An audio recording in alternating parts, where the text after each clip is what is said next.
because it take about an hour. All right, here we go. It better not take an hour. It better.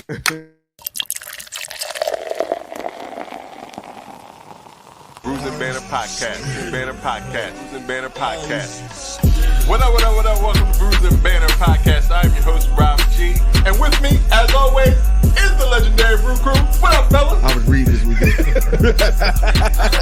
Mama. Nah, it doesn't taste like dirt. My name is Lou Belgium, ladies and gentlemen. I'm wondering. Does Delaware have an actual culture? This is the podcast that we talk about beer, but we also talk about a lot of things that's happening in the world, politics, movies, anything really that comes to our mind while we're here sampling these brews. Grab a drink and pull up a chair. Ooh, we love you, Brews and Banter Podcast. Boom, not away. Oh,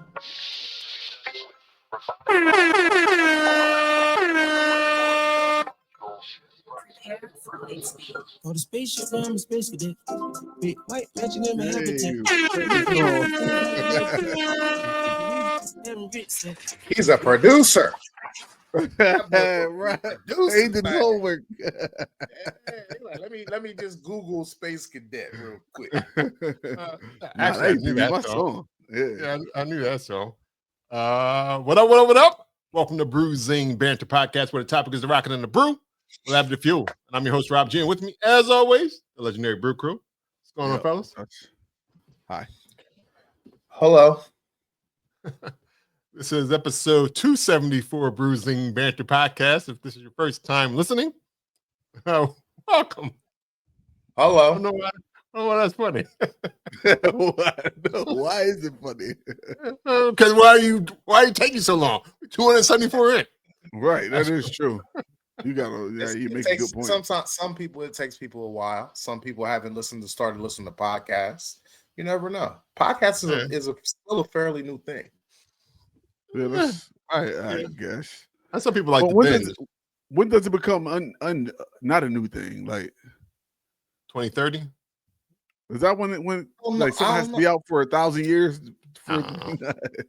That's a good question though. Like when is it mainstream? What makes something become mainstream? Yeah, I think people getting $20, $200, $300 million to do podcasts. I think it's mainstream. I think we reached that.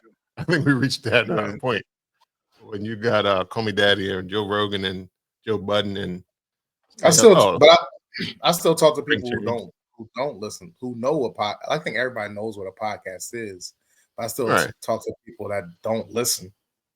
Well, that may to podcasts at all. Yeah, I get you.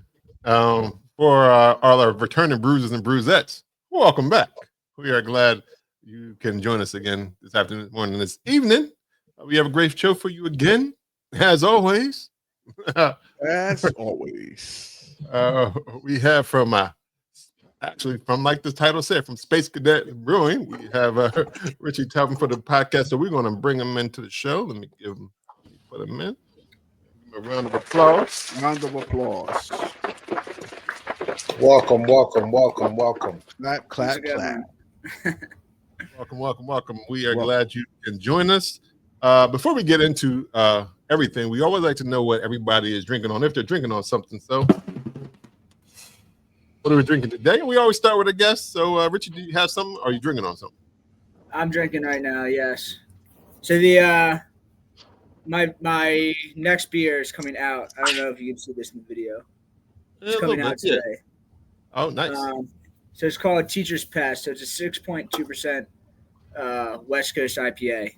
But I just got it today. It's coming out. I think I was told that it's coming out next Monday, but I heard from an accountant today that they're getting it tomorrow. So I've been running around today trying to get everything like all untapped and everything set up. But yeah, it should be hitting this week and next week. Okay, nice.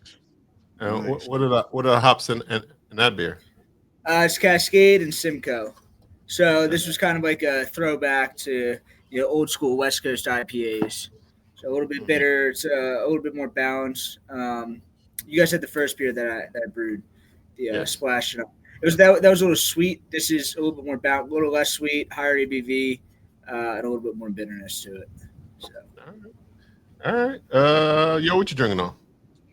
I haven't started drinking it yet, but I don't have a beer today. Today, I came on with a seltzer, with the Delta Crush seltzer. Oh, Delta. Yeah, so if anybody knows what the Delta Crush is, boy. So this is a THC seltzer. Okay, this is the Coastal Orange Crush. It has 5. What is that? 5 milligrams. MGs. Yeah, 5 MGs. 5 MGs. That's what we're gonna go for. MGs, the THC in it, right?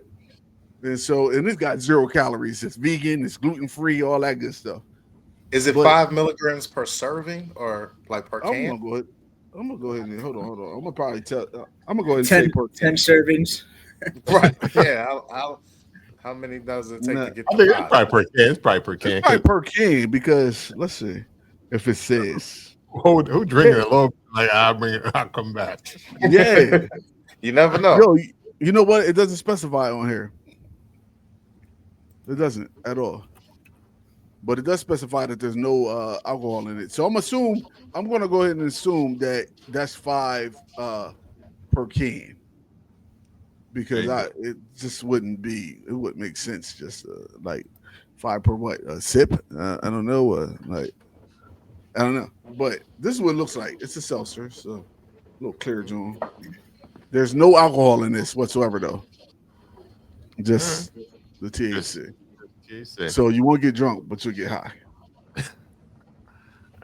We'll see if you get high. We'll actually isn't bad though. It's not bad. You can taste the THC in it a little bit. Actually, like that. That was Dewey. Is that Dewey? I didn't say where the hell it was from. Yeah, it's from Dewey. He was so excited to have a seltzer. But it's Dewey Beer Company. Yeah. How are they making THC? They have like a weed license. Like, how do they do that? Nah. So let me tell you this. I got this from Dewey, but it doesn't look like it's made by Dewey. Got it. Oh, that's how they do it. So maybe it's made in like Maryland or Jersey or somewhere. So it's packaged and brewed. Hear me out. It's packaged and brewed by Drifttide LLC. From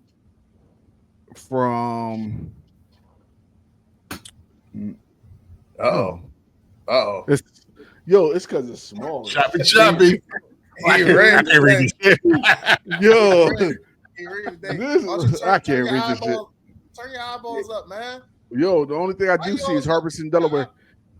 I do see Harbison, Delaware. Always down low, bro. You need to turn your eyeballs up.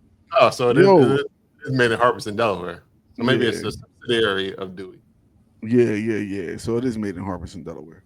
So it may be somewhere near Dewey. I don't know what's happening, Richie. I know you asked the question, how are they making it? I don't know, to be honest. So it's not Dewey making it though. Yeah, it's medically legal in Delaware, but not recreational yet.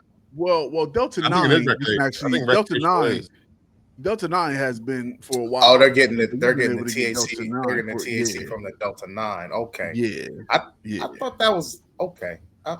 Okay. All right. So the Delta 9 THC is the like before you get illegal. That's like the hemp. Because it's the hemp. Yeah. They also but speaking of that 5 milligram that you're drinking, they also have the 10 milligram that just came out last week. Oh, they got a 10. I need that. Yeah, it's a 10 milligram as well. Give me the 100. Where that at?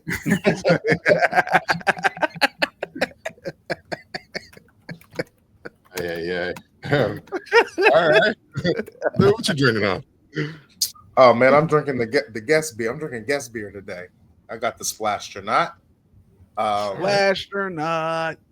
And in honor of having can y'all see this can? Because it's black and white. Y'all can see it a little bit. Yeah, it's a lot of intricacies on the can art. I love the can art. But in the interest of having the guest beer and having the guest on, I'm not gonna say anything about the beer, but pass me another. Richie, take it away. So first beer we have Splashing Out. There's a 5.5% pale ale.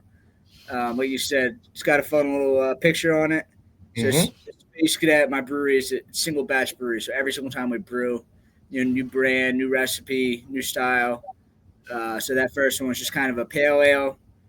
Send it down, make sure people understand, logistically how the company works. And it's just like very basic, easy drinking beer. Then we start doing some crazy stuff in the next couple of months. Okay. Yeah, that's good. That's good. Oh yeah, pass me another of mine too. You don't gotta hit the horn though, but yeah. All right. Rob, what you drinking, Rob? I was deciding because I do have the guest beer as well, but also have Speed of Darkness. I don't know. I work from home tomorrow, so I think I should. Oh man, go ahead and handle that Speed of Darkness. Yeah, go ahead and finish that. Go ahead and finish it. Finish the whole game. Nighty night, Winslows. How strong is that? 2%. Oh. It's a Russian Imperial Stout, barrel aged. Who makes that? This is Oliver Brewing Company. Rob, I have a question about that. Is that a one-off, or is that something that they make on a regular? I wasn't sure. I think this is they make a lot of. They just sometimes they barrel age it, sometimes they put extra adjuncts in it. I think Speed of Dark is. I have another one. Yeah, it's not, yeah. The can don't look like that, so I'm not sure what the difference is. It's brown. Yeah. So I think that they just play around with that the base and throw some in there, barrel age it, all that kind of stuff. I'm debating. I'm scared. Oh man, he ain't even open. He ain't even got a beer open yet. Bro, you know how much beer you done drunk in your life? What you scared? You work from home tomorrow. Yeah, I still gotta get up. I mean, all you gotta do is tap the mouse, though. You just gotta tap the mouse and log in. Hey, I work hard. I don't tap no mouse over here. You work hard to get I'm up. definitely a mouse tapper. There it is. I'm jealous that both of y'all work from home. I hate y'all. A nice little brown color. Oh, you know what? I'm sorry, guys. I let Richie talk about his beer, but this is what it looks like. Oh, y'all can see. That is delicious. That looks delicious. Mm-hmm. Oh yeah. That dude. That is a West Coast all day. What's on that? What's on that glass? Yeah, it is a human robot glass. I think it's like a transformer or something. Yeah, I thought so. Shout out to Human Robot. Mm-hmm. All right. Everybody has something to drink. So, as we always do around this time, we like to welcome again Richie. I thought he was talking. Yeah. Thought he muted himself again. We want to welcome again Richie Tevlin from Space Cadet Brewing, and like they always say, give you a hand clap from wherever you want. Floor is yours. I don't think they always say you are. They do. Did we lose some blood? No, I'm here. Sometimes I just don't like showing his face when they picking his nose and shit like that. I got you. All right. Like you said, I'm Richie Tevlin with Space Cadet Brewing Company. Newest, I guess not the newest. This is some newer ones in Philadelphia, but newish brewery in Philadelphia, a month old. But yeah, like I said, we're I got a question already. Yes. There's a newer brewery than a month old already. Right. I feel like there is. I know there's a tap like who was it? Lost Time just opened up a tap room. How long were you the newest? Well, I still might be the newest. I'm just assuming that. I mean, I feel like there's just a lot of people opening up right now. Gotcha. Understood. We're gonna say you're the newest right now. All right. Yeah. Continue. I digress. This is how it's gonna go, though. Just so you know. Okay, so I guess the newest. I quit I was head brewer at Victory. Been brewing professionally for 10 years, but I left in November to start doing this. It took me about 6 or 7 months to get a brewing license, a couple months to set up my contract brewer, and then, like I said, last month got my first beer, and then tomorrow or on Monday the next beer is coming out. So should be new beer every single month is what the goal is. Okay. Okay. I know you just jumped into it, but now I'm curious to know, like, what are the steps to take to get a brewer's license? So I did it a little bit differently. Like, Two Locals, they had how they got started was they did like a licensing deal. So they didn't initially get a brewing license. I think that they were like set up as a brand and then they were using yards or something. It took me a little bit longer because I actually have like production space rented in Kensington. And then like an agent from the state had to come out and like inspect my brewing space. But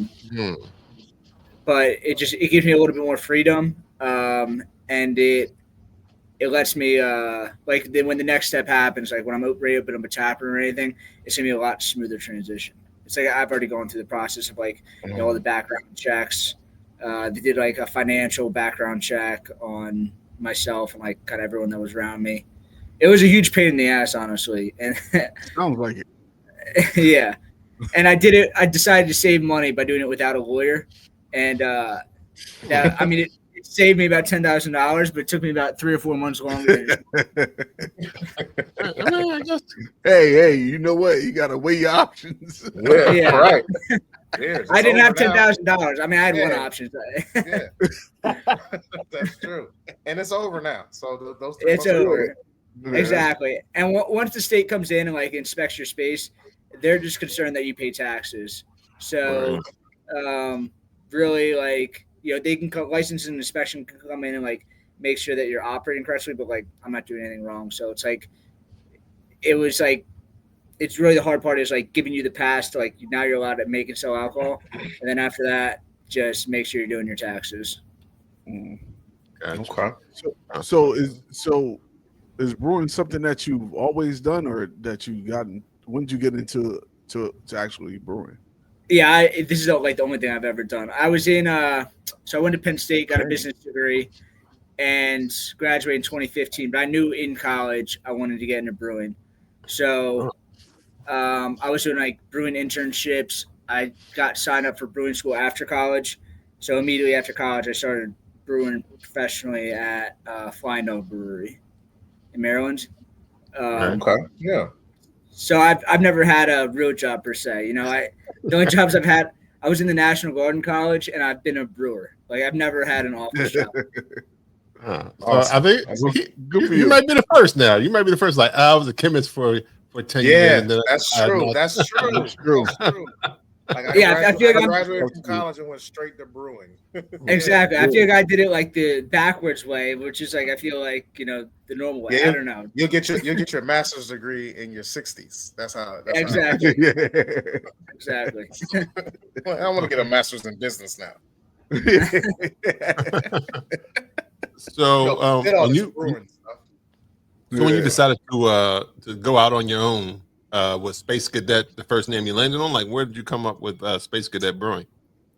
Space Cadet was the first thing that happened. It was like, I was in like a headspace where like I was ready to start writing the business plan and ready to kind of step out on my own, but like I was doing it for 10 years. So like, when's the point where you just like rip the Band-Aid off and do it?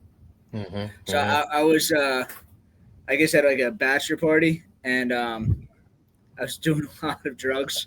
And the best ideas come out from bachelor parties. And a lot of drugs, apparently.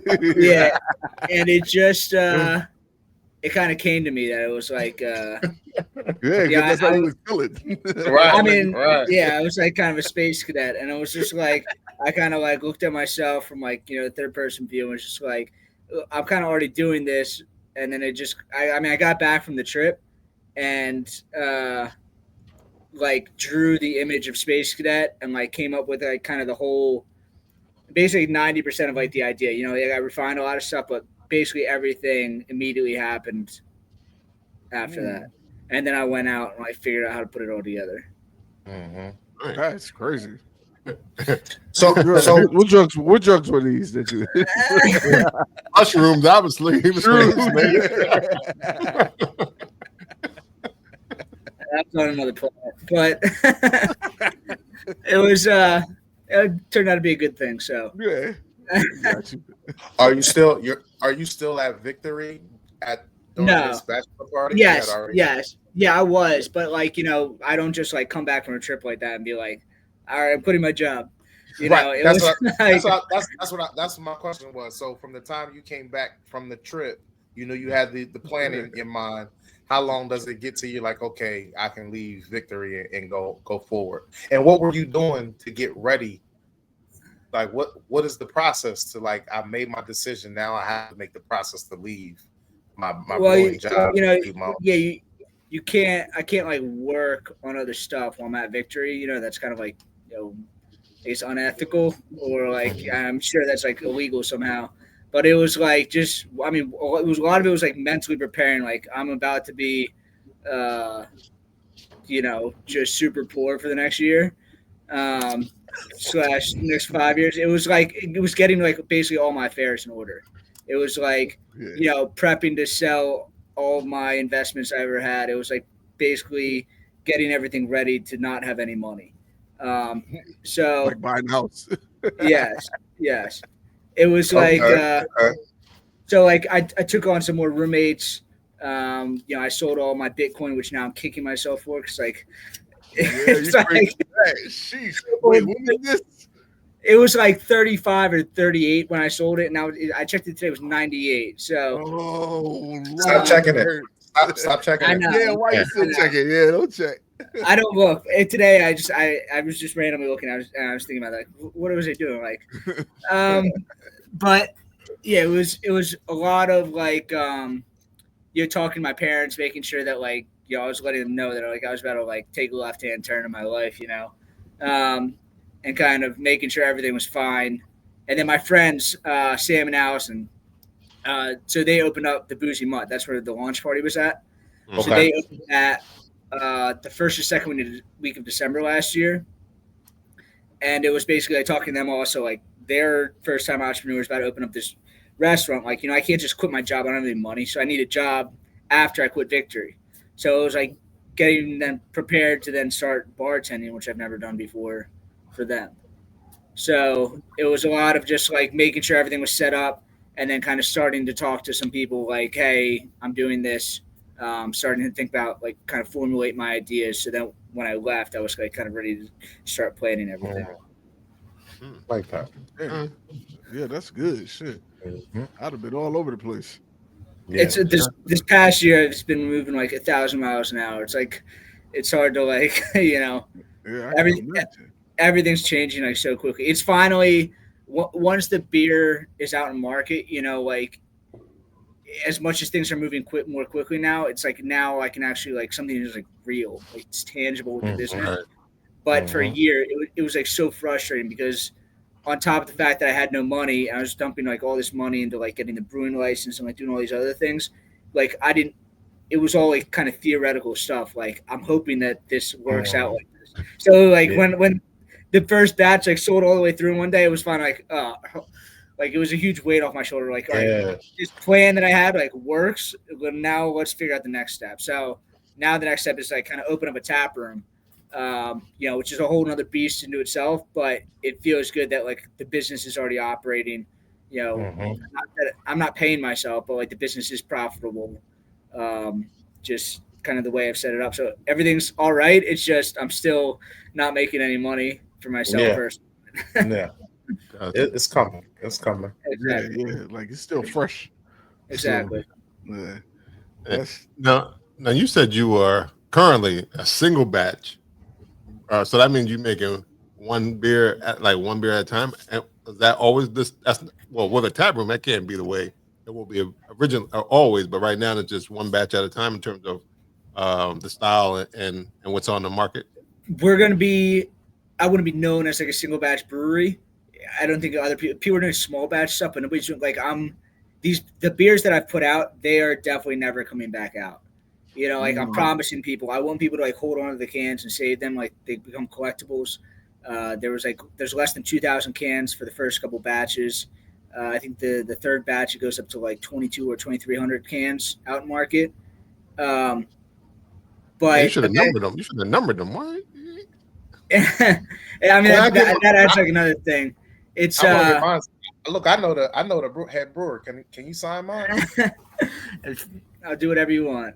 Appreciate that.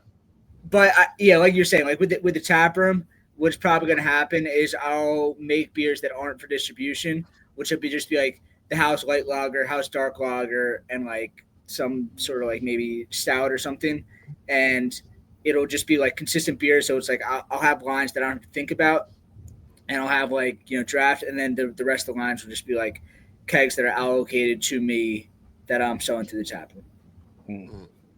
All right, so this is Lou's worst nightmare. yeah, these one-offs, these one-offs, man. I like the idea of the collector edition cans, but the fact that I can't ever get a beer that I may love, I want to punch you in the face.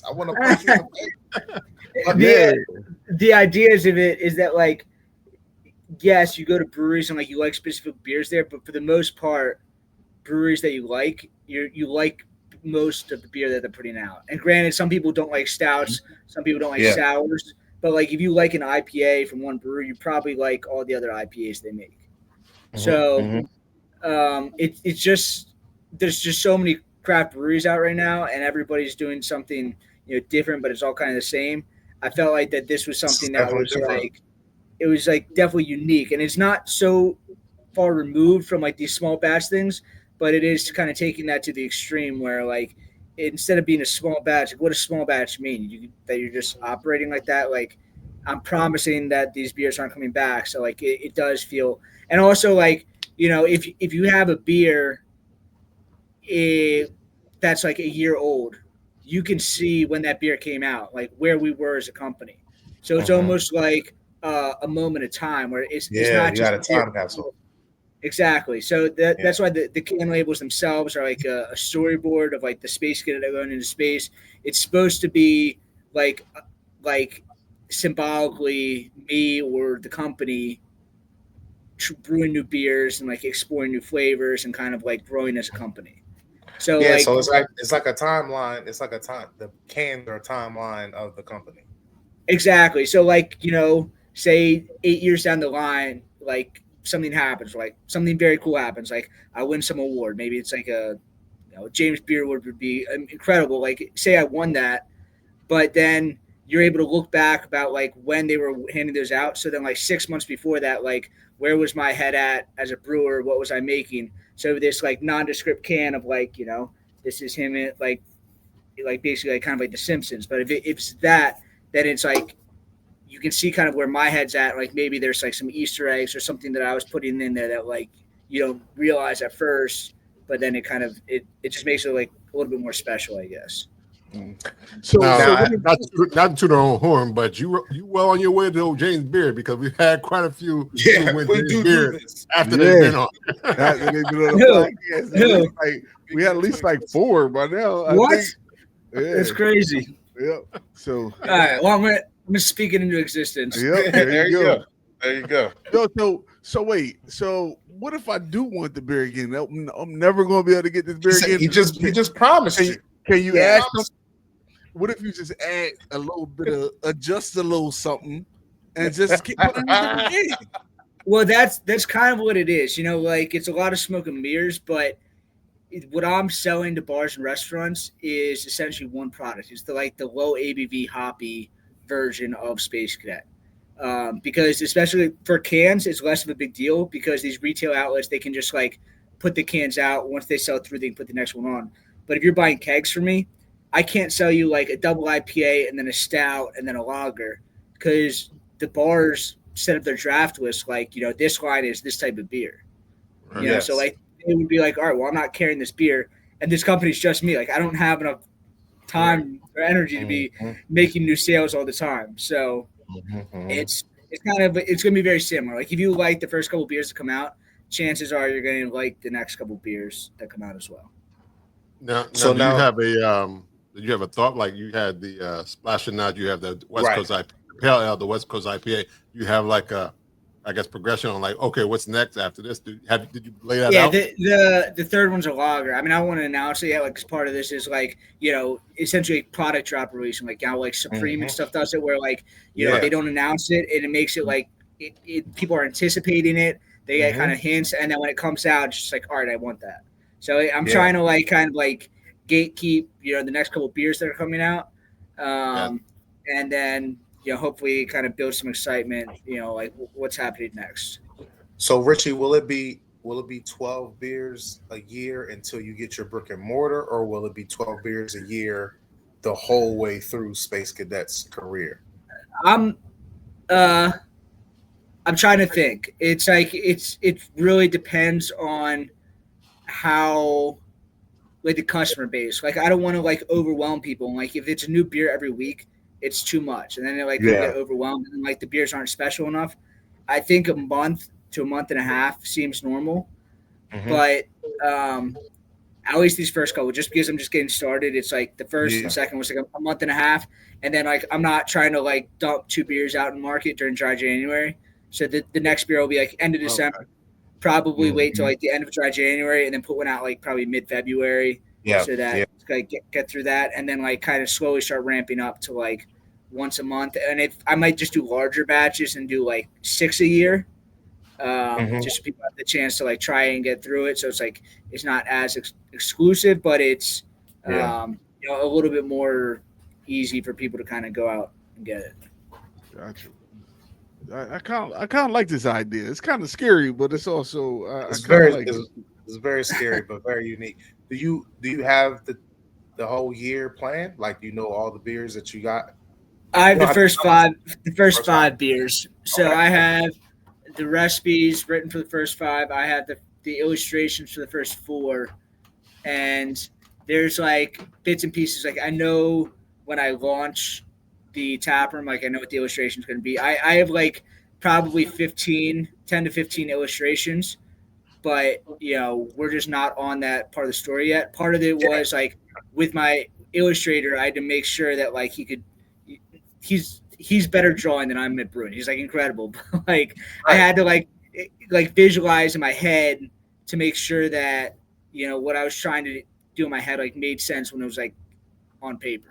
So I had him draw some like different scenarios to like see what it looked like. So there's some stuff I'm holding back that I know that's gonna come out later. Now Lou mentioned how much he liked the can art. Like, well, who is the illustrator that does all does he do all your advertising? He does all the cans. So it's my friend's wife, I guess. So my friend, she does talent acquisition at Marvel, and cheater. Yeah, good person to know. When I started though, it was like I had this vision, like I want to do this, but I didn't understand like the difference between like a graphic designer and an illustrator or like a creative director. I just started like asking people, like, I want to try to do this. Like, and I started talking to graphic designers, and they're like, I don't know how to do this. Like, you need an illustrator. I was like, all right, well, where's an illustrator? I don't know any illustrators. I thought they were all the same. I thought they were all the same until today. This is exactly. Graphic designers normally do like posters and flyers and stuff and make stuff like that, but illustrators make like cartoons and stuff. Exactly. So then I started telling my friend about it. She's like, Emily just talent acquisition for Marvel. It's just like, I had no idea, and it was like it worked out like that. But that's crazy. Yeah, within like 3 weeks of like me formulating it, I had already talked to Matt, and he had like drawn a picture for me, and then from there we just ran with it. Nice, nice. That's pretty dope. That's crazy. Sometimes not what you know, sometimes who you know. Exactly. Yeah, that's true. That's most true. of the time. Most of the time. Yeah, that is true. I'm a little sweaty over here. That's that. That's 10%. He's in darkness. About to put you in the darkness. Got that hoodie on and everything inside.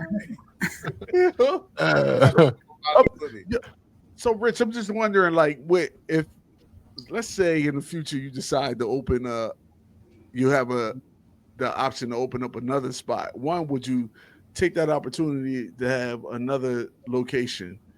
One, and then would that one location still serve the same beers as the other one? Yeah, I mean, I don't have a location yet. The next step is to open up a tap room. So right now, I'm Yeah, that's talking. what I'm saying in the future. Like if you end Yeah. up getting two spots, would they serve the same thing?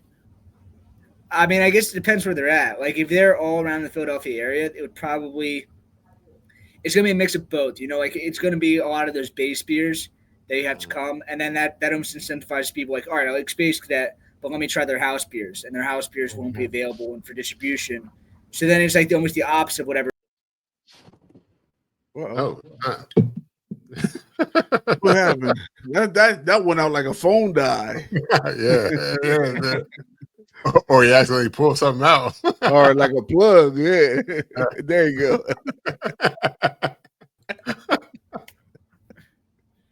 Sorry, we'll break it up. All right, Yeah. cool. Would Yeah, you kick we the also- plug out? I didn't do anything. It just tossed me out of here. Said enough of you. It was so quick. It didn't even like go. It didn't Yeah. like balls or no. It just doop. Yeah, it's just, you've been removed from the group. All right. Somebody put him out. Who put him out? Which one of y'all put him out? It wasn't man, because I wasn't even touching nothing. I was focused. I was listening hard. Yeah. What was it? He was. Oh. We were talking So about. yeah, like most people put like their flagships out in the market, Yeah. and then they have their single batches in the tap room. Where like I'm almost doing the opposite of that. Where like I want to put the single batch stuff out in the market, and then if you want to try the stuff that we're putting all the time, then maybe come to the tap room.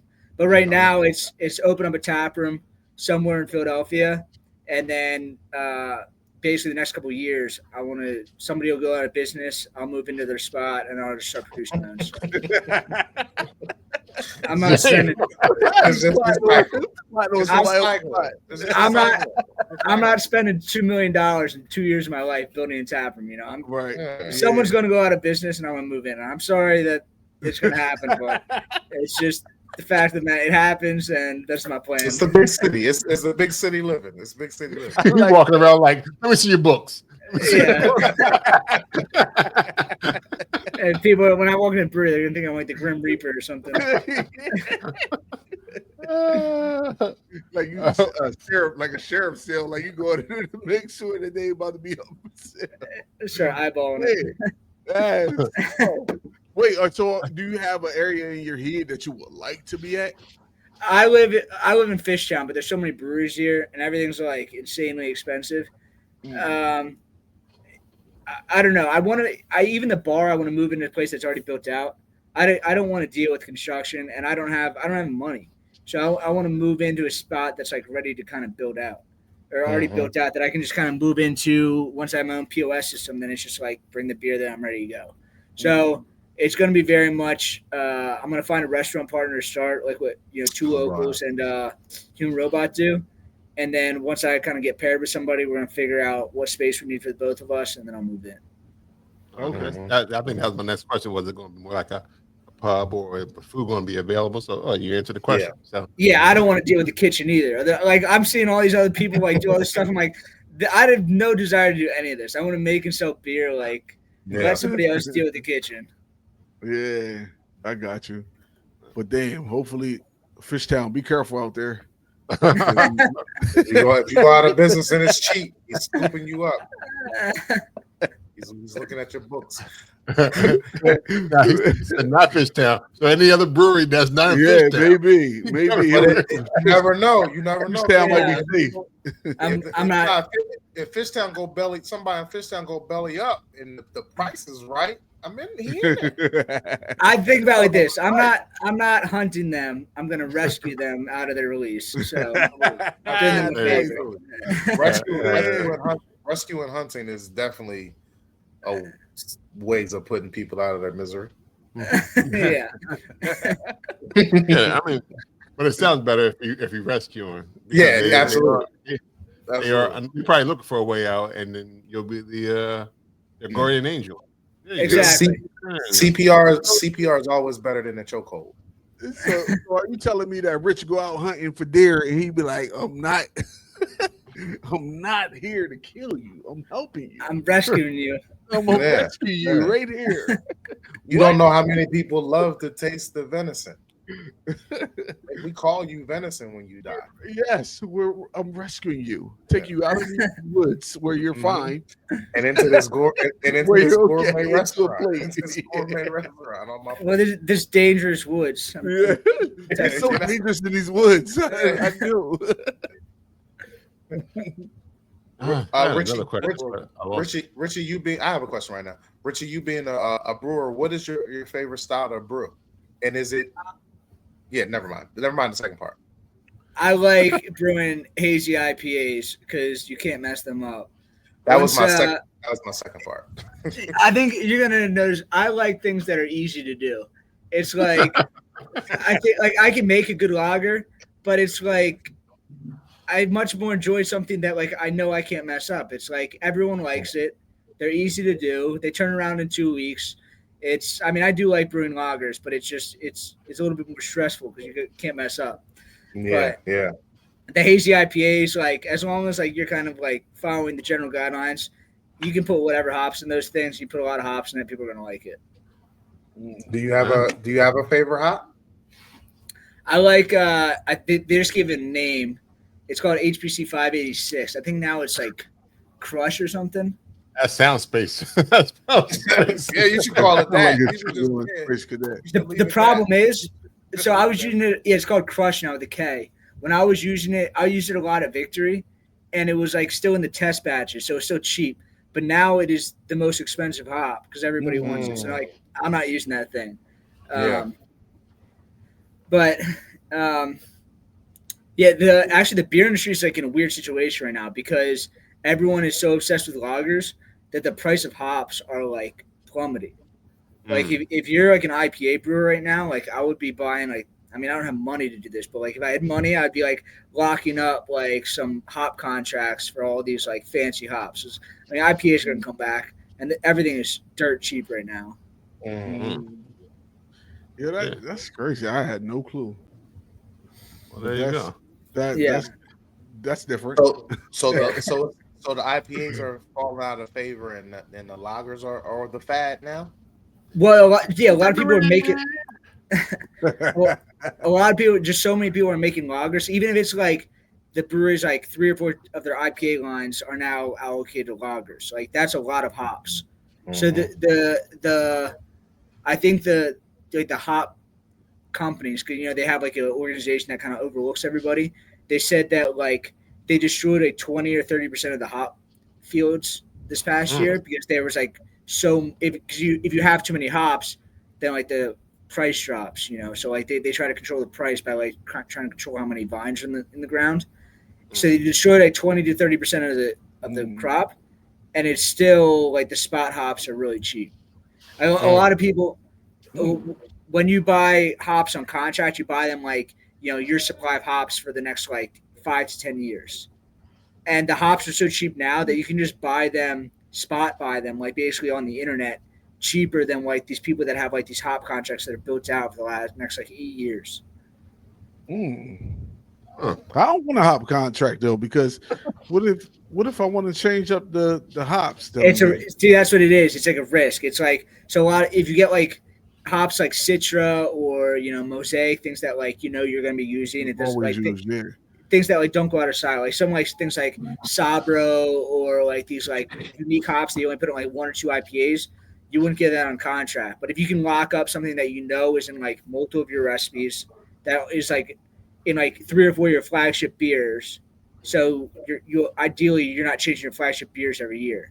Right, so those hops are always going to be in for at least the next 4 years. You can kind of lock it up, and then with contracts, you also get like the first right to the lots every year.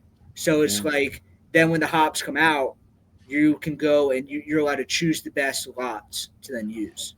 So it's like if you promise, the problem with hops is like it's like a 10-year growing period. So it's like if you put them in, the hop growers kind of get screwed over if people just keep changing their mind on stuff all the time.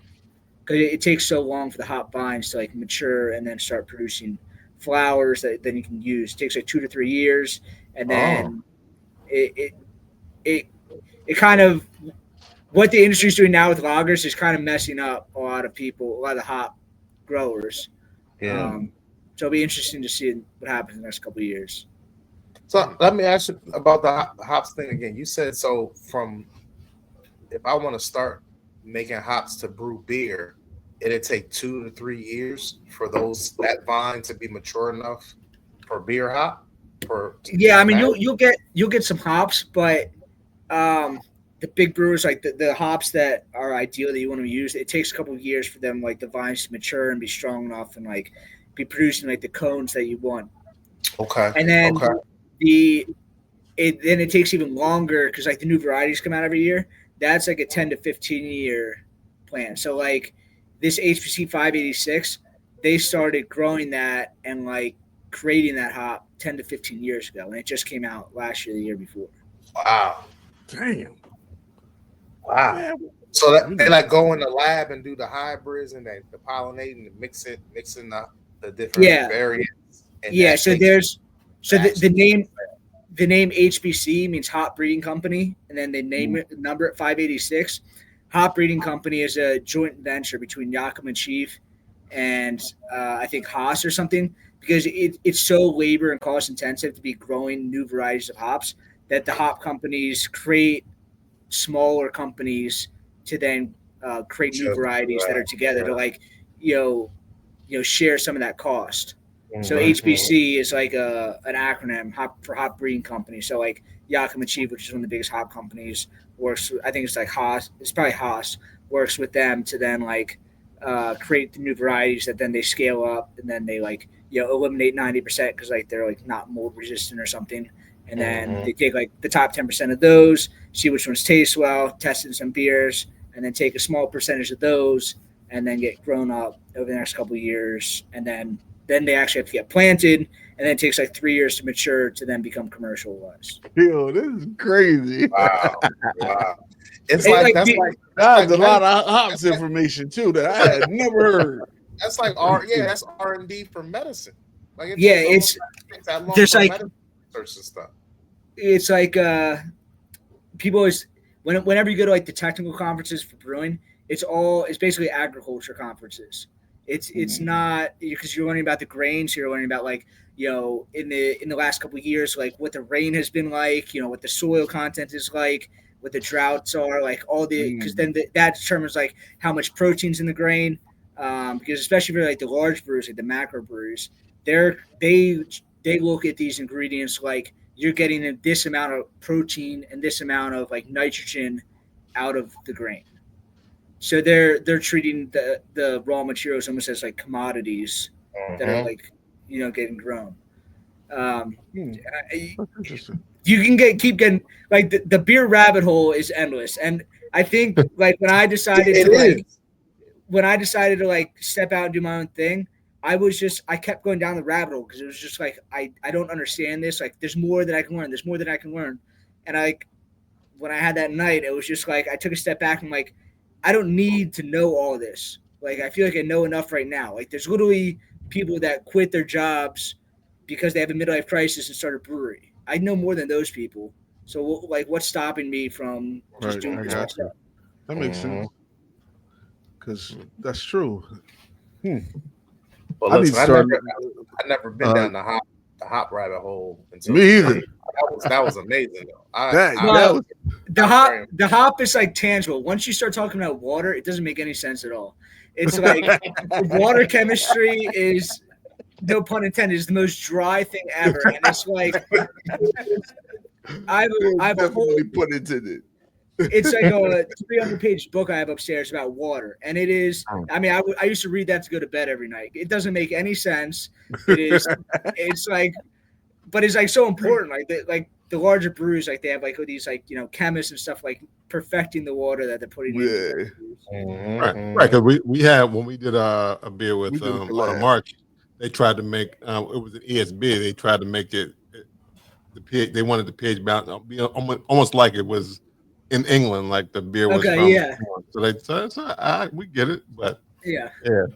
I don't know if I would go to sleep reading that book, but It'll definitely put you to sleep. It seemed like Yeah. I think that's why Richie's reading. He don't want to learn. He just want to get some rest.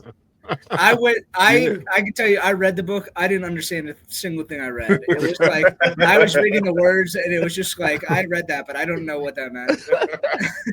that'd be one of the books. So tell me what the story was about that your teacher asked you about. You be like, don't ask me. I didn't comprehend any of it. With the name of, well, now that we know how Space Cadet came to be, it seems like Tripping Animals and Space Cadet need a collab, because that seemed like the perfect collab right there. I agree. I think it would be fun. I don't know if I feel like I've met some of them before. There's a bunch of them, right? A bunch of owners. There's a bunch of them, yeah. Mm-hmm. Yeah. Mm-hmm. That'd be fun. They're at Nice guys. What's the log jamming? Yeah. Like anytime I see them in Philly, it's the log jamming. Yeah, they have Log Jam, but they do their own festival, Irie Jungle. And, I'm just saying about being in Philly. It's cool also that like they're a cool craft brewery in Miami. Like Miami is not a craft beer city. That's like go to South Beach and go clubbing. Like it is not the craft beer scene, and like they've somehow created like an awesome craft brewery within Miami, and it has like a little bit of Miami flair to it. I think that's cool. I think that's how they did it, because they knew like what vibe they needed to have in that area. So it's like well, similar to what you're doing in terms of like trying to like the single batch, kind of like dropping like Supreme type of thing. So I mean, it's all about marketing pretty much. Especially now that there's so many breweries, it is about how you market. Yeah, you got to differentiate yourself. Right. People say it used to be like you couldn't get that hazy from only from New England, but now people can get good hazies in their backyard. So, I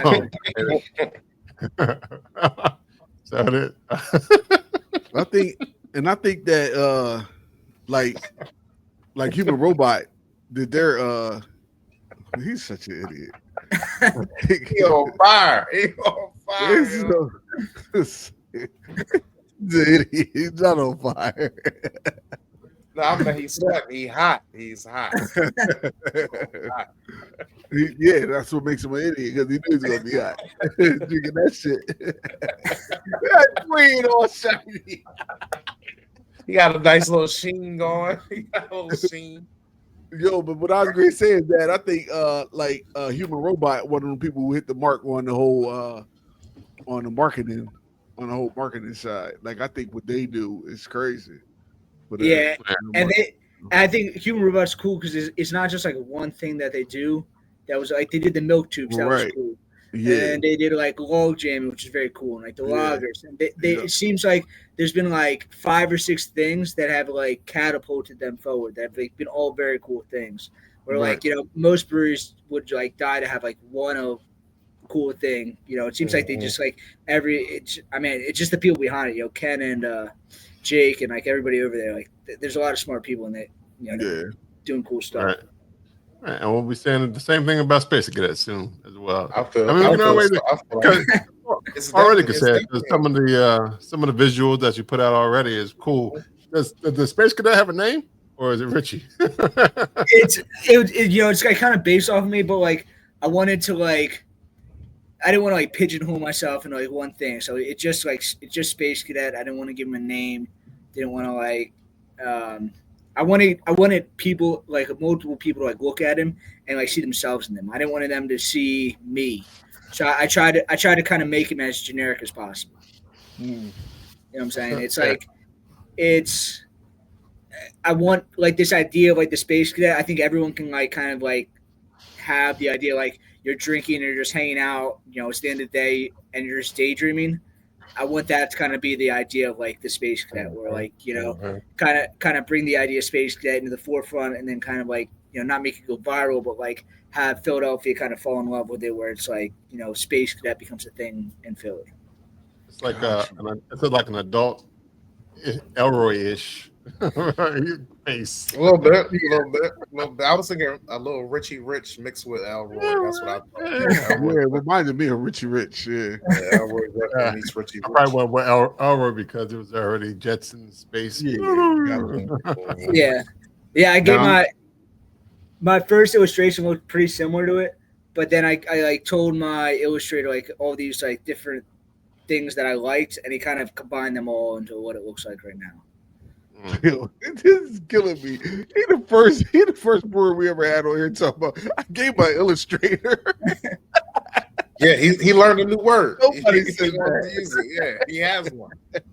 Let him say it. I like that. I gave my illustrator. Yeah, I did. That's what I did. Yeah, I know. I gave the guy who does the can art. Yeah. That's most of the time. And then I don't know if you guys have seen like on my social media. There's like the videos of like me dressed up as the astronaut. Mm-hmm. Oh yeah. So that's like kind of another angle of like it's not just the illustration. I'm trying to like give him some personality. Yeah. Yeah. I have a very patient girlfriend. She's been following me around the city dressed as an astronaut. But Just a random spot. Just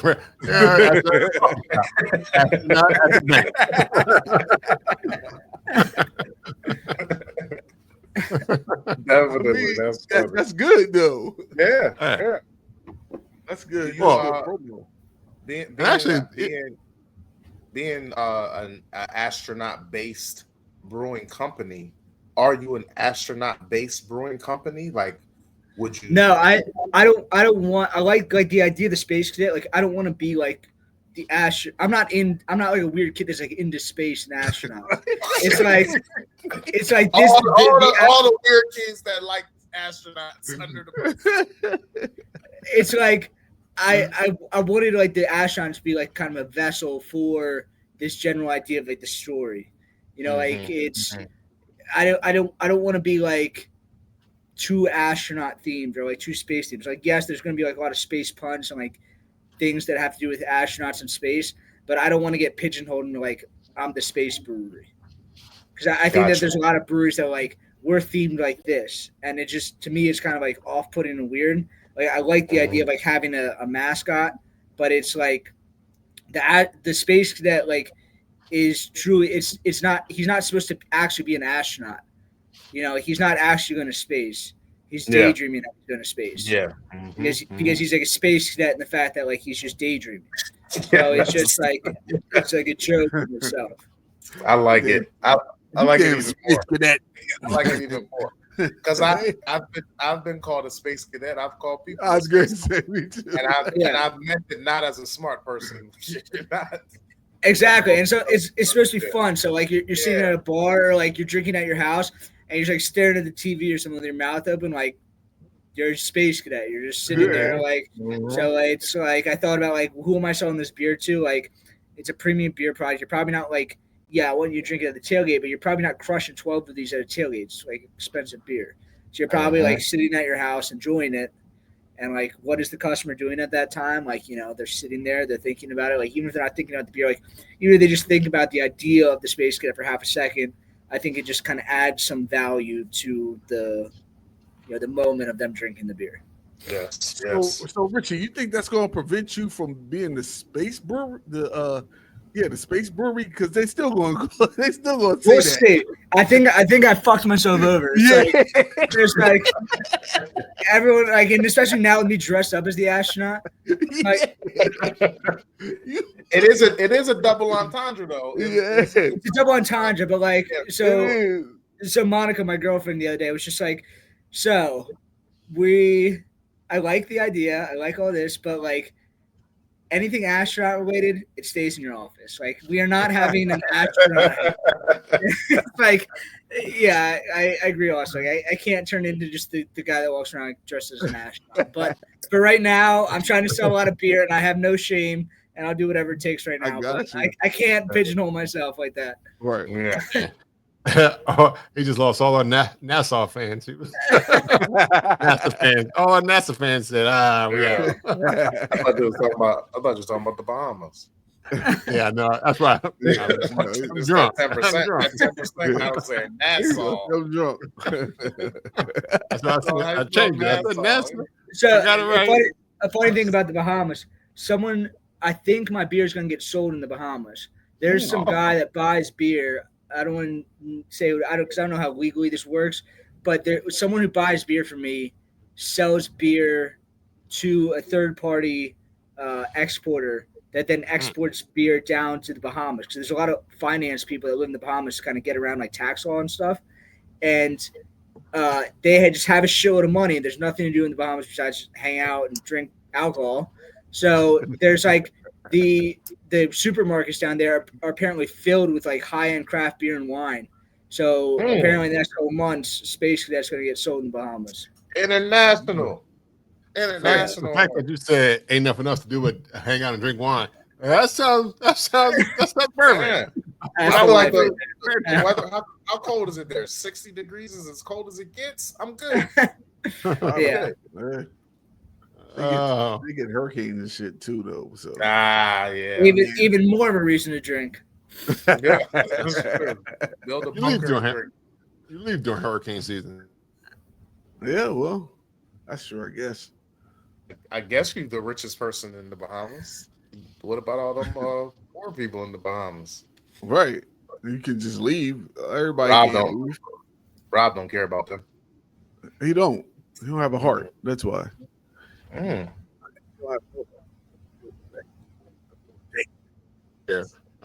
I do care. I had muted myself. Because you don't care. But like, yeah, I do. so like I don't even want. Nah, I don't want to get into it because you said you don't know how it's gonna work with the guy getting it over to them. It sounds like some crazy shit to me. What do you mean? With the guy distributing the beer in the Bahamas. So like, is he like a distributor or? I think like I don't have control of the beer once I sell it.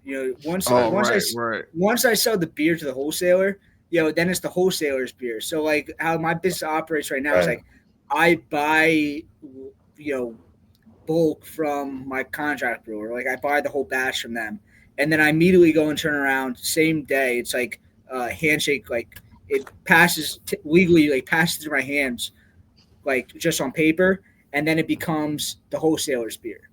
And then they can do whatever they want with it. Like the contracts with the wholesalers is they own the beer, they can do what they want with it.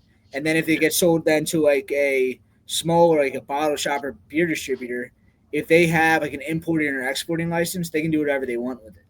Yeah, we had somebody else who was doing that. I can't remember who it was, but somebody else came on here and said they was hitting the international. And people definitely do it. Like Brooklyn Brewery sells their beer over in Europe and Japan. I know Victory and Flying Dog have both sold their beer like in Europe and Asia. So I know you can do it. I mean, I don't know how they do it, but I'm assuming that they're gonna figure it out somehow. So when we talk to you 5 years from now, like where do you want Space Cadet to be? I want to have one tap room. I want to have a production space where I'm making my own beer, and like I have a vision of kind of what I want to do with the brand. I don't know if I want to talk about it so much, but it's like I like the brand. I don't think the brand needs to be specifically for craft beer or specifically for this like single batch thing. It's like accessible that I can do other stuff with it, like whether that's coffee or I think the brand and the beer. I think eventually the brand of Space Cadet could almost overtake the beer. Like I'm a production brewer by trade. That's what I'm going to be focusing on. But I would like to get to the point where the brand is strong enough where I can do other things with it. And we'll see what I do from there. Yeah, merchandise. Exactly, merchandise. But then it's like it's not just like I think the character itself. I can get it to a point where the character the character it's something else, and then they do exactly, and then people see that. Yeah. Swim. Only because he drinks, so you got to be an adult. Exactly. So I think that there's some like creative stuff I can do with it. I want to do some fun stuff, like like the Bahamas stuff would be cool. My girlfriend's Mexican. She lives down in Oaxaca right now, and I think it would be very cool to open up a tap room down in either Mexico City or Oaxaca. I mean, I need to first focus on getting things started up here, but there's not much regulation in Mexico, you know. So it's like as long as you figure out like how the business works, you know, I would definitely need somebody in Mexico to help out because like I don't speak Spanish that well, but I think it would be cool to kind of do something like that. Other brands have done that where they've opened up in like Germany or, you know, Japan or other places. I think it would be cool to have like almost like a satellite location in Mexico. I think even if I'm not making a ton of money like that, I think it'd be very cool for the brand. Yeah. That bread, when you said the whole coffee thing, I could see that too. Like, yeah, coffee, cigars, anything that you can sit back and chill and zone exactly. out. Exactly. Yeah, Space Cadet. Yeah. Yeah. Anything you can do on your porch or your deck. Exactly. Yep. Yeah. So I think once I kind of build up the idea of the Space Cadet, I think that there's a lot of things I can do with it. It's just, you know, this is what I'm doing right now, like the single batch beers, putting them out so people can like realize what the Space Cadet's personality is, and then they kind of get to like, you know, follow just the Space Cadet. And once like people are like latched on, like they like this character, then it becomes anything else in Philly, like, you know, Rocky or Jason Kelsey or, you know, all these other characters that are like infinitely, you know, licensable in Philly. So Now you said the new beer will be coming out possibly next week. Like with people listening, like where can they find? Like, is it outside of Philly, outside of Pennsylvania, or like where can they find Space Cadet beer? So my wholesaler is Penn right now. So Penn's footprint. So when you sign like a wholesaler, they have rights to sell your beer in whatever footprint your contract says, and they're the only people that are allowed to sell it there. So it's like people don't like the whole people self-distribute because they want to like keep the rights to that, but that's a lot of overhead to be like having your own trucks, and it's a lot of work. Like this is just me, and also Penn is like an enormous wholesaler that's been like doing. It's the best. I think it's the biggest wholesaler in Philadelphia. Every Anheuser-Busch product that's sold in Philadelphia goes through Penn. And it's like Victory's attached to them, Trogs, Levante, Workhorse. There's a ton of brewers that are connected to them, and like none of them have issues with them. Like I'm not. When I got started, people were like, "Oh, don't sign your rights away. Like you want to self-distribute." Like, why would I not sign with them? That's like it's like signing with the Yankees almost. So their footprint is Philadelphia, Chester, Delaware, Montgomery, Bucks, Berks, Lehigh, Northampton counties. So when I signed with them, they have the rights to sell my beer in all those places. So it's in all those counties right now. But Workhorse, they have a 30 barrel system. So I did 30 barrel batch to start, which is pretty big to start, but it's spread out over 8 counties. So it's still like super exclusive only in certain spots because it's a huge footprint. So if you go on the easiest way to find my beer is you go on my Instagram and the link tree there. There's a map. There's like a Google map. That's like an active Google map that has all my accounts on there, and that's where the beer's at. But because they're single batches, like I don't want my beer to always be at those places. Like my beer should be running out before the next month. So like when I do the beer release, you need to get those places sooner than later because honestly, for the first batch, like yes, I sold out one day. All the beer was allocated from Penn to whatever stores it was going to in less than a day. But then it took like the next week or so for all those kegs to them and get delivered to those places. But like maybe a third of those places sold out on the retail level within a week. So it's still like you have to then get to those places to then buy it because it's going to get sold out. Like, a lot of these places only get like a case or two of beer, like a six-stall. You know, there's not much to go around for each location. All right, like a lottery. Maybe you get it, maybe you don't. Exactly, and the idea of it is like, you know, bars and restaurants, they kind of like buy into the system, and like I'm promoting people to like go there as quickly as possible. So like if you buy into me, I'll buy into you, and it's like I'm promoting people to go to you, and it's like we're mutually beneficial because like people are going to be like coming to your doors, and like if they're there and my beer's not there, they're not going to leave. They're going to get a beer. So it's kind of a way to get people. We both help each other out. Yeah, There you go. that makes sense.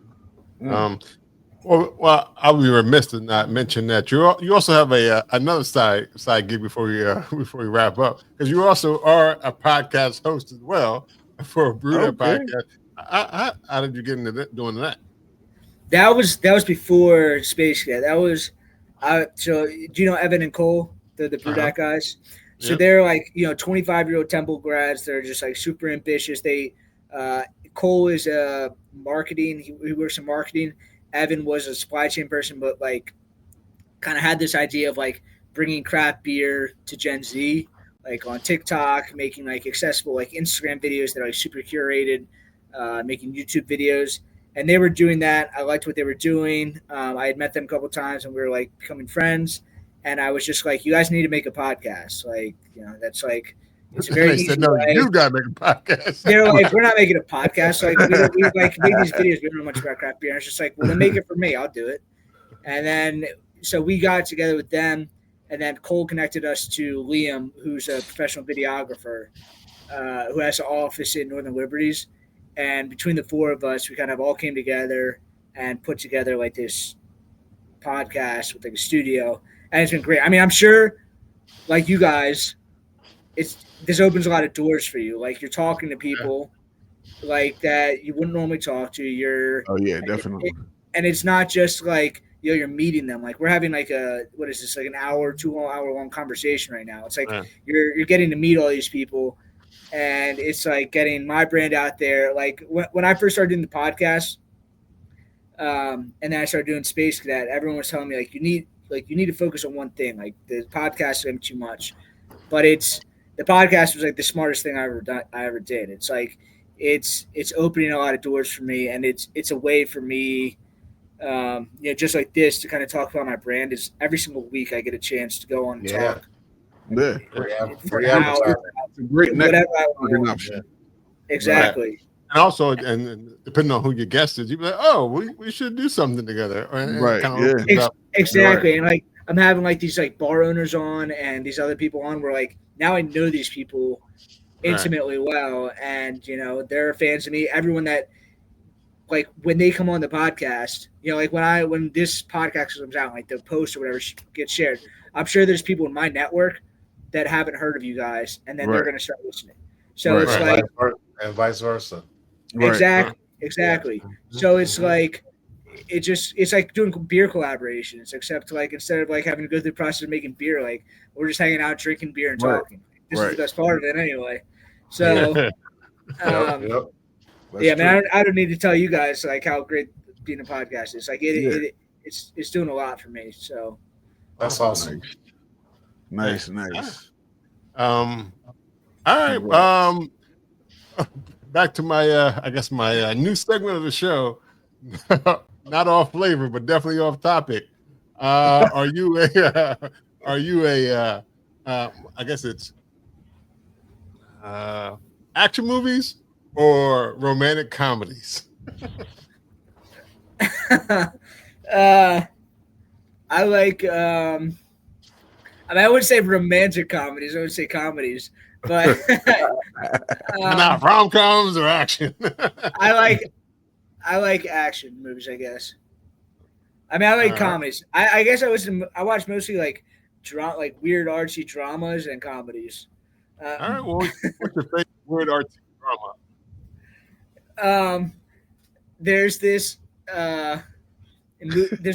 French animation movie from the 70s called Fantastic Planet. What? French animation from 19. That sounds crazy. So, if you have HBO, it's on HBO right now. It's called Fantastic Planet. It's from 1973, but it's basically like humans.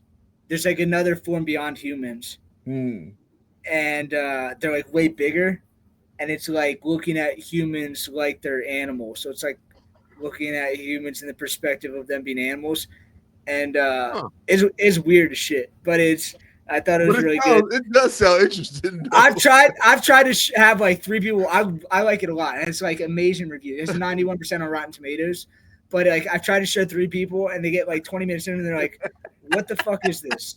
Like, are you serious? You gotta be a space cadet. Yeah. Oh shit!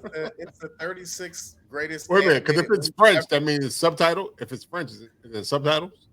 Yeah, it's like subtitles, then also like it's just animation. You can kind of like figure out what's happening.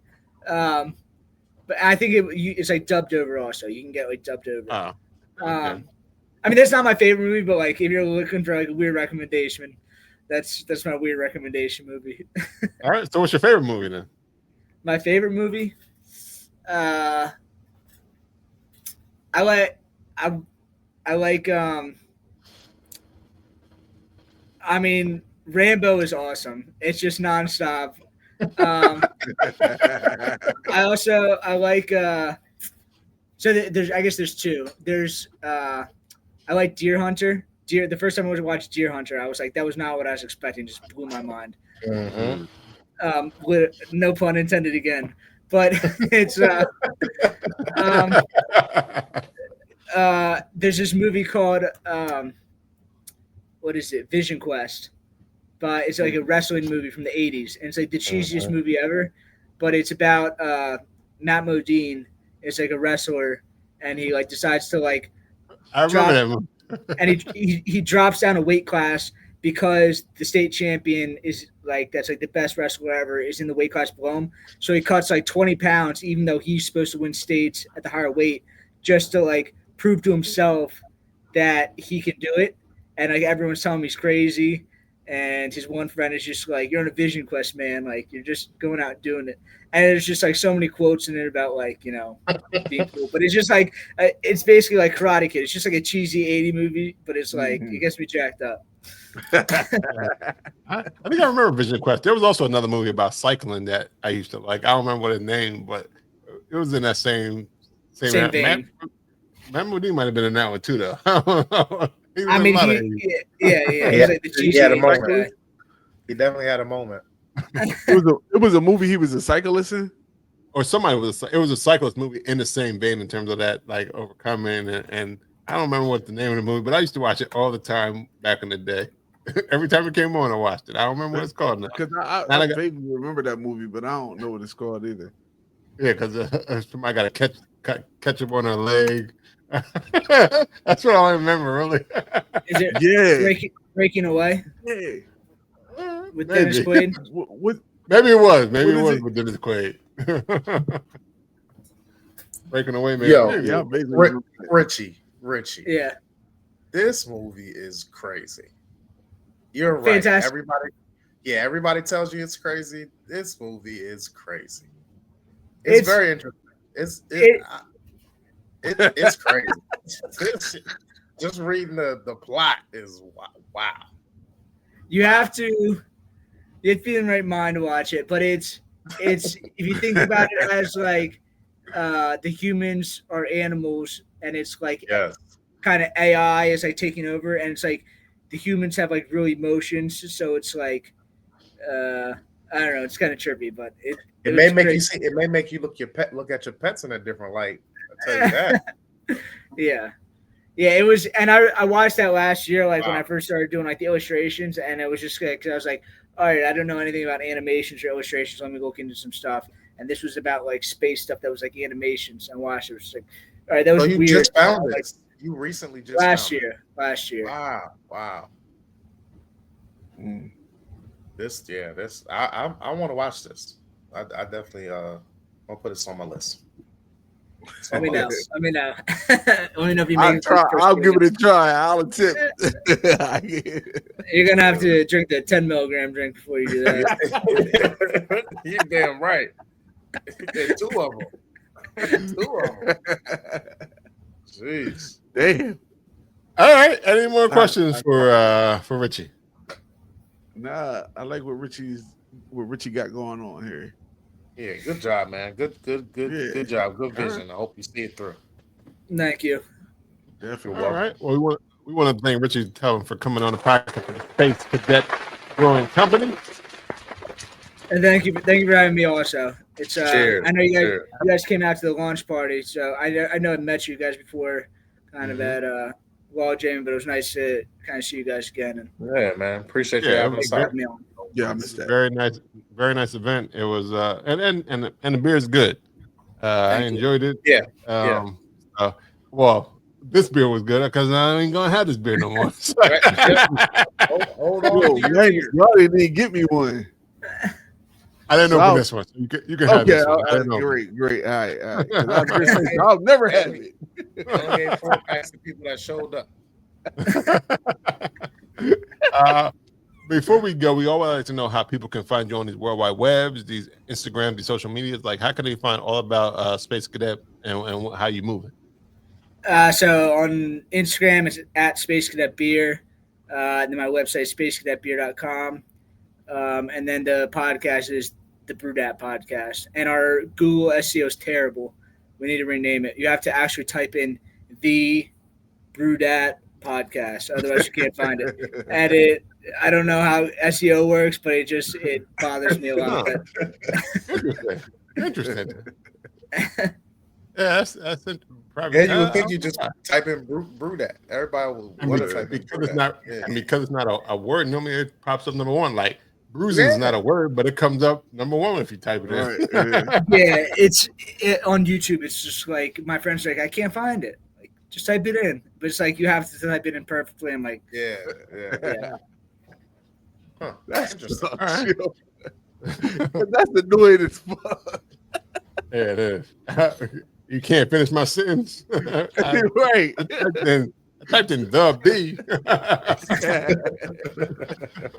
Making me spell. All right, Lou, how can they find you? I'm on them Instagrams. My name is Lou Belgium. Yo? You can find me on IG at IM302YODA. And you can find Bruising Banter Podcast on Instagram, Facebook, and Blue Sky or Twitter. I only have Blue Sky yet, but you can find us on X at Bruising Banter Podcast. You know, www.bruisingbanter if you want to get some of this merch like this. There you go. You got a shirt on right there. Got a shirt on? Yeah, Lou got a shirt on. If you want to listen to the podcast on Apple Podcasts, Pandora, anywhere you listen to the podcast, you can even say Alexa, play Bruising Banter Podcast, and we'll be there for sure.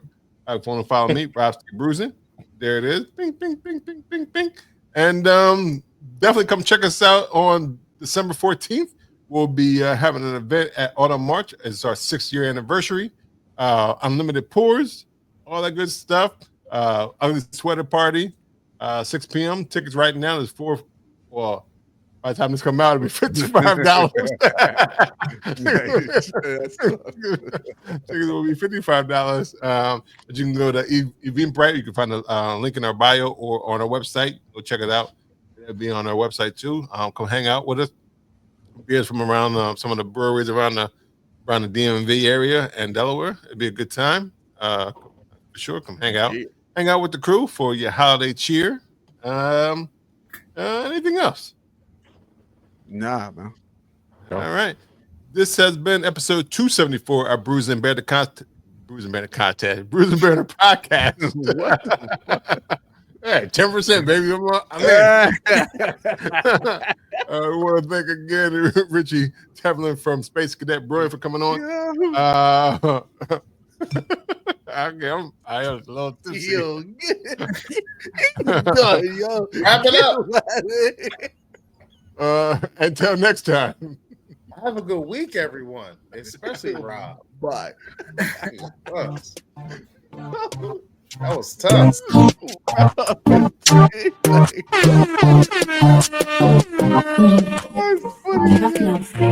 Girl, you got it. You pop out, know you styling. Your body like an island. There's something about it. Center on your eyelids, yeah, I'm trying to get it started. Yeah.